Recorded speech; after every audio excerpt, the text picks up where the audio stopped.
Prior to researching this bill, I hadn't spent a great deal of time thinking about the criminal justice system or how it worked. I'd laboured under the belief that if you committed a crime, if you served your time and paid back your debt to society, that you'd be afforded every opportunity to succeed on release from prison, to make a fresh start. I was disappointed to find out that often this isn't the case. That many people released from prison, especially those released on Fridays, are almost set up to fail from the moment they set foot off the prison estate. They face a race against time to access statutory and non-statutory services, to meet their probation officer, to visit a pharmacy or a GP, to sort out their accommodation, all on a Friday, with services closing early, with some being a distance away or even impossible to reach by public transport. So many of them end up homeless, with no hope of accessing services until Monday morning at the earliest. So they have nowhere to stay, they have little support, and the world is on their shoulders. Is it any surprise that up to 2/3 of people released without access to accommodation reoffend within a year? This race against the clock is maddening, Mr. Deputy Speaker. And with 1/3 of all releases taking place on a Friday, this is a numbers game. And the numbers are very high indeed. Reoffending costs the taxpayer £18 billion a year, and 80% of crime is committed by reoffenders. If we support people as they come out of prison, we can play a key role in reducing the significant societal and individual costs of reoffending, leading to fewer victims of crime and fewer communities dealing with its impact. This bill is an important step towards doing that.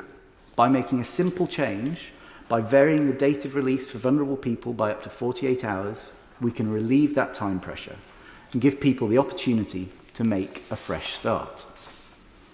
This small but significant change would build on existing government funding and support for people coming out of prison already, including the funding of temporary accommodation for prison leavers at risk of homelessness. If the House will indulge me, I'd like to read the testimony of Stanley, which was supplied by the fantastic charity Nacro. These are Stanley's words. The biggest problem is not having a roof over your head. So many people come straight out of prison with nowhere to live and go straight on the streets. They've nowhere to go, nothing to do, and you end up doing something stupid just to go back inside. When you come out, there's nothing. No phone, no money, no ID, and if you don't have someone helping you, you're alone. Me, I'd lost weight in prison. My jeans don't fit, and I don't have a belt. It was freezing and I had no jumper. Yet I couldn't get my advance payment because I didn't have any ID. They told me to go to the job centre to sort it out on Monday. But what am I going to do over the weekend? And I'm supposed to start work on Monday, and that's not a good look, making excuses on your first day. We're being set up to fail. 99% will go back to prison because they had no choice. I came out of prison homeless. They've known I'd been released homeless for months. Yet, released on a Friday, it's getting late in the afternoon, and I still got nowhere to go. And the housing officer has gone for the weekend. No wonder people reoffend. I've got an appointment with the Substance Misuse Services officer, but they can't see me until Monday. But I'm supposed to start my job on Monday, and I can't get my advance payment for UC because I don't have any ID. They told me to come to see them on Monday instead. So now I'm faced with the weekend with just the discharge grant to my name. I need to buy myself some winter clothes, it's freezing, and I need to eat. I've got hospital appointments. I take 6 different types of pills.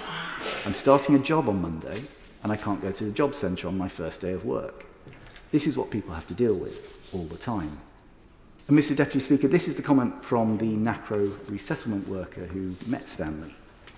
The holding cell on a Friday is rammed, as such a high proportion of people in prison are released on Friday.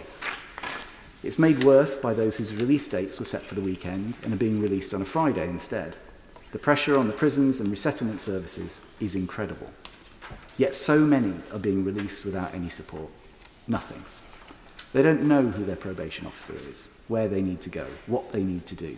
And on a Friday, it's a race against the clock before services close.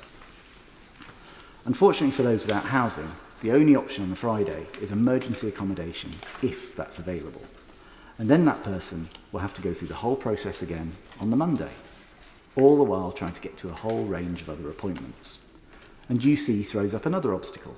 Anyone who's been in and out of prison and has claimed an advancement payment after a previous release is no longer eligible for another advance payment.